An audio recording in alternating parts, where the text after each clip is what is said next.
شباب مجسم بنی وہ دونوں ہاتھ جوڑ کر اس فالحانہ انداز میں مجھے سلام کر رہی تھی کہ میرا جی چاہا کاش یہ کوئی حقیقی جسم ہوتا۔ بس یہی بات میرے بس میں نہیں آقا، اس نے شوخی سے میرے خیال کا جواب دیا، ورنہ کنیز کے لیے اپنے آقا کا ہر خیال، ہر لفظ حکم کا درجہ رکھتا ہے، ایسا حکم جس کے معنی صرف تعمیل کے ہیں۔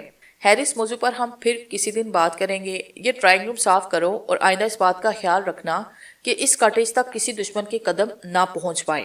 اس گروہ کے 10 مسلح آدمی جنگل کے آخری سرے پر اپنے ان 4 آدمیوں کا انتظار کر رہے ہیں، اس نے جیسے مجھے اطلاع دی۔ ٹھیک ہے، میں نے لاپرواہی سے کہا، انہیں بھی ان 4 لاشوں کے ساتھ روانہ کر دو۔ زندگی نے ساتھ دیا تو انہیں اپنے دوستوں کی موت کے سفر میں بھی ساتھ دینا چاہیے۔ اور یہ کہتا ہوا میں شانتی کے کمرے میں داخل ہو گیا۔ شانتی کالی ساڑی میں بے سود پڑی اپنی ویرانیوں میں بھی روشنیاں جگمگا رہی تھی۔ میں نے اس کے چہرے پر پانی کے ہلکے ہلکے چھینٹے دیے تو کچھ دیر کے بعد اس نے آنکھیں کھولی، اور جب اس کی حیرت زدہ نظر مجھ پر پڑی تو وہ گھبرا کر اٹھ کھڑی ہوئی۔ سکندر، وہ لوگ کہاں گئے؟ کون لوگ؟ وہ خوف کی وجہ سے اس کے الفاظ نہیں نکل رہے تھے۔ شانتی، دھیرج رکھو، شاید تم نے کوئی برا خواب دیکھا ہے۔ میں نے اس کی شانوں پر ہاتھ رکھتے ہوئے کہا، جھوٹ مت بولو مجھ سے سکندر، اس نے آنسو سے ڈوبی ہوئی آواز میں کہا، اور پھر اس کے ضبط کے سارے بندھن ٹوٹے اور میرے سینے سے لگ کر بچوں کی طرح رونے لگی۔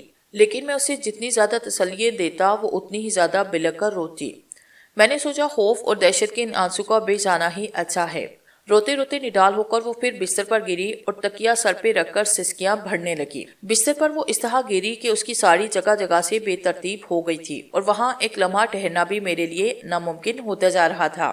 میں دبے پاؤں ڈرائنگ روم میں آ کر بیٹھا۔ پشپا احکامات کے مطابق یہاں سے لاشیں ہٹا چکی تھی۔ کوئی بھی شخص اس کمرے کو دیکھ کر یہ اندازہ نہیں کر سکتا تھا کہ ابھی کچھ دیر پہلے یہاں 4 آدمی کا خون ہو چکا ہے۔ کمرے میں بینی بینی خوشبو پھیلی ہوئی تھی، اور پشپا نے چیزوں کو دوبارہ اپنی جگہ پر رکھنے میں ایک گھریلو عورت کے سوگر پن کا ثبوت دیا۔ میں بھی کمرے کا جائزہ لے ہی رہا تھا کہ شانتی آہستہ قدموں سے وہاں داخل ہوئی اور میرے قریب آ کر میری آنکھوں میں آنکھیں ڈالتے ہوئے بولی، سکندر تم کیا چیز ہو؟ میں اب تک تمہیں سمجھ نہ پائی۔ تم ایسا کرو شانتی، میں نے ہنستے ہوئے کہا، تم مجھے سمجھنے کی کوشش ہی نہ کرو، یوں سارا مسئلہ بڑی آسانی سے حل ہو جائے گا۔ تم یہاں کب آئے؟ اس نے سنجیدگی سے پوچھا۔ جب ایک آدمی کہہ رہا تھا کہ اگر تم نے موجی ٹیلے کا پتہ نہ بتایا تو وہ 10 تک گنتی گننے کے بعد تمہیں گولی مار دے گا۔ وہ لمحہ یاد کر کے شانی خوفزدہ ہو گئی۔ پھر کیا ہوا؟ پھر جب وہ گنتی گنتا ہوا 9 تک پہنچا تو میں نے 10 کا ہنسا کہہ کر گنتی شمار کر کے اس کا بھیجا اڑا دیا۔ پھر وہ غور سے میرا چہرہ دیکھ رہی تھی۔ پھر میں نے اس کی باقی تینوں ساتھیوں کو بھی اس کے ساتھ موت کے سفر پر روانہ کر دیا۔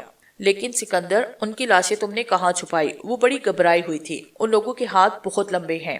ادھر میرے پاس آ کر بیٹھو۔ میں نے اس کا ہاتھ پکڑ کر اپنے پاس صوفے پہ بٹھایا۔ مجھے بالکل شروع سے بتاؤ کہ یہ وہ کون لوگ تھے۔ مجھے خود نہیں پتا سکندر کہ یہ لوگ مجھ سے کس ٹیلے کا پتہ پوچھ رہے تھے۔ میں تمہارے آنند محل سے تمہارے خادم کے ساتھ جب یہاں کاٹیج پہنچی تو یہ لوگ جو خود کو سروپ کا ساتھی بتاتے تھے اس کا کریا کرم کر چکے تھے۔ بہانہ یہ بنایا کیونکہ میرا کوئی اتا پتہ نہیں، لہٰذا انہوں نے ہندو دھرم کے مطابق سروپ کی آخری رسوم کی ادائیگی میں دیر کرنا مناسب نہ سمجھا۔ مجھے دکھ ہے سکندر کہ میں آخری بار اپنے شوہر کا چہرہ دیکھ نہ سکی۔ اس پر ایک بار پھر دل بھر کر وہ رو نہ سکی۔ میں جب یہاں پہنچی تو ہر چیز بکھری پڑی تھی، جیسے کسی نے بڑی بے دردی سے پورے کاٹیج کی تلاشی لی ہو۔ سروپ کے 3 وفادار ساتھی 24 گھنٹے کاٹیج کے باہر درختوں پر چڑھے اس جگہ کی مسلسل نگرانی کرتے رہتے تھے۔ میرا سرگباشی شوہر ڈاکو نہیں تھا، چور نہیں تھا، قاتل نہیں تھا، البتہ اس نے ڈاکو چوروں قاتلوں سے مجھے چھینا ضرور تھا، اور جب ان لوگوں نے شہر میں رہنا اس پر دوبر کیا تو اپنی حفاظت کے لیے اس نے اپنا ایک علیحدہ گروہ بنا کر اس جنگل میں بودو باش اختیار کر لی۔ شاید تمہیں معلوم نہ ہو وہ ایک بڑی خاندانی جائیداد کا مالک تھا، لیکن میری وجہ سے اس پر قتل و ڈاکہ زنی کے اتنے جھوٹے مقدمات دائر کیے گئے کہ موجودہ نافذ نظام الانصاف کی طرف سے نا امید ہو کر اس نے خود انصاف حاصل کرنے کا تہیہ کر لیا۔ اس کا مطلب سب سے بڑا دشمن میرا سابق شوہر امر راج تھا، جو بدقسمتی سے اس مالک کا سب سے بڑا سمگلر بھی ہے۔ امر راج کو شکست دینے کے لیے سروپ کو سمگلوں اور بدماشوں ہی کی مدد لینا پڑی، جس کی وجہ سے وہ خود ایک سمگلر اور بدماش مشہور ہو گیا۔